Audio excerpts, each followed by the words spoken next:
guys, what's up? What's poppin'? Today we're going to be making some garlic and rosemary focaccia bread from Claire Saffitz's cookbook, Dessert Person. So here are just the ingredients. We've got some sea salt, extra virgin olive oil, bread flour, salt, active dry yeast, and garlic and rosemary for the top.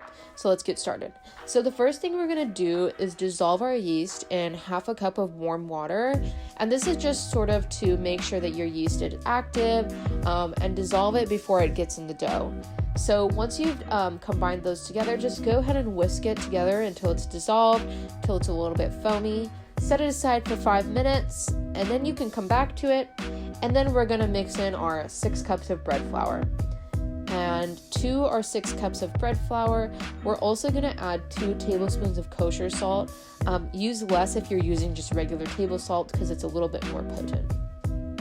We're also going to add 2.5 cups of room temperature water, and then we're going to get to the mixing. So Claire actually uses a stand mixer in her recipe, and also in her YouTube video she uses a stand mixer. So you can totally do it by hand, that's totally fine. Just know that it's going to take you longer. So for reference, she mixed hers in the stand mixer for almost 20 minutes. So obviously it's going to take you quite a while by hand, but have faith, if you keep mixing, it will get there. It's going to be really sticky and you're going to be tempted to want to add flour, but don't. We want that dough to be super moist, so definitely don't add flour. So just keep mixing it together. You want that gluten to form, so keep at it, and keep at it. And eventually you'll sort of reach a consistency where if you pull it and you stretch it, it won't rip and it won't break. And that's what we want. We want really elastic dough that you can stretch without it breaking. So now it comes to the rising. So I'm going to take a 1/4 cup of extra virgin olive oil and coat my bowl with that. And this is just to make sure that your dough is staying nice and moist while it's rising and it won't stick to the sides. So guys, there aren't a lot of ingredients in focaccia bread. So Claire notes that you should definitely use like high quality ingredients of the ones you are using. So use extra virgin olive oil, not just like any old regular olive oil, because it will contribute to the overall flavor of your bread. So make sure you're using some high quality ingredients there. So go ahead and scrape your dough into that prepared bowl with the olive oil. And then make sure your sides are not sticking. So just take that olive oil and just sort of rub it over the top, pull the dough away from the sides, and you're good to go. So once you've sort of coated it in that olive oil, you can cover it and let it rise for an hour to an hour and a half. Depending on your room temperature, it might take up to 2 hours, just basically until it's doubled in size. So fast forward an hour and a half later, my dough has definitely doubled in size, so we're good to go there. So go ahead and remove the plastic wrap, and it's looking really beautiful. So the next step is we're going to go ahead and prepare our half sheet pan. So again, I'm taking a 1/4 cup of extra virgin olive oil and basically just coating my half sheet pan in that, just to make sure that the dough is staying moist again and that it's really going to absorb all that great flavor from the olive oil. And also coating the pan in the olive oil is going to give it that really great sort of crunchy edges and the crunchy bottom that you want with focaccia bread. So that's another point. So once our pan is all coated, make sure you're getting the sides as well. It's time to stretch the dough. So what we're going to do here is make sure you have oiled hands, and then with your oiled hands you're going to slide them down around either side of the dough and basically lift the dough up out of the bowl, and then let the dough use its own weight to basically just pull itself downwards. So this is called stretching the dough, and it gives the dough a little bit more structure so that it can rise higher. So we're just sort of letting the dough fall onto itself and fold onto itself every single time we're stretching it. So every time you stretch it, just, turn the bowl 90 degrees, repeat the same motion.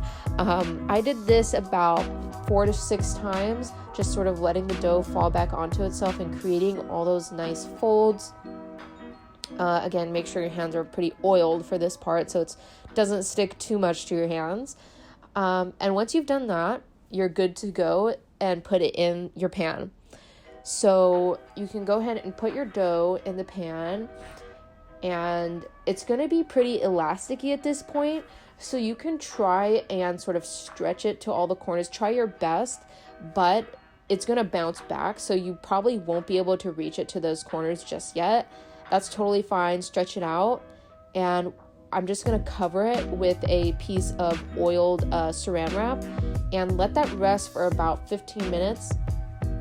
And when we come back to it, the dough is going to be a lot easier to move. It's going to be a lot easier to stretch. So uncover the dough, and we're going to stretch it all the way to the sides and to the corners, basically until it fills the sheet completely. Once we've done that, once the dough is reaching all the corners, we're going to cover the dough again, basically with that same sheet of plastic wrap that we used before. And now we're just going to let this rest for maybe 40 to 45 minutes until it reaches basically the top of the sheet pan.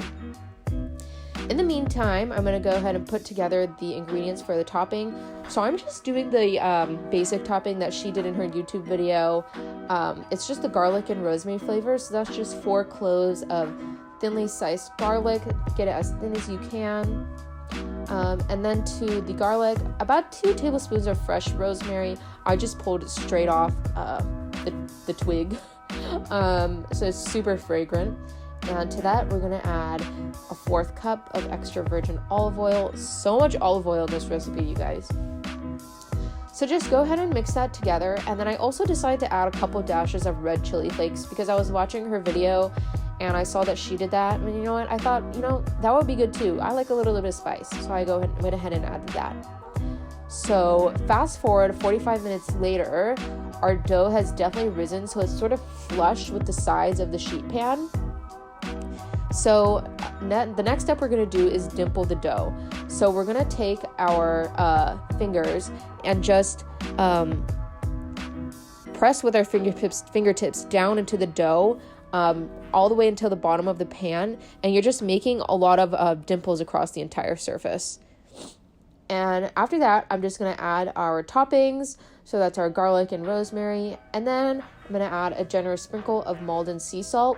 So this is really flaky sea salt, thin and flaky sea salt. So it's kind of decoration salt. So I'm just sort of sprinkling that all over the top. And it's looking very, very, very pretty. And you can see all those bubbles that we have from dimpling the dough. So then we're going to put that into our 450-degree oven for 25 minutes.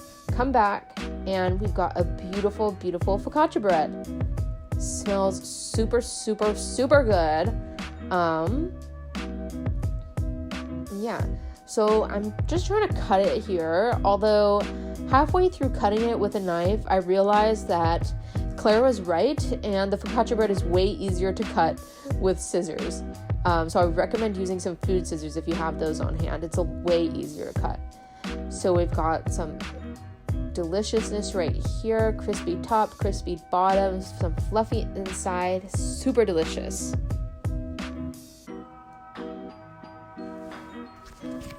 Alright guys, the focaccia is done and it's time to try. Let me just say, it smells so good with the, I did the rosemary and garlic flavor, which is the one she made. It's the same flavor she made on her YouTube channel, I think. And it smells so good when it's baking. Like literally your entire house just smells like rosemary and garlic, and it smells just so good. So I'm very excited. Here's our piece. It's super crispy on the bottom, has super crispy edges. And on top it just has like that flaky salt, the garlic and the rosemary. And you can see there's a lot of bubbles inside. So you know it's gonna be nice and soft and fluffy. All right, let's try it.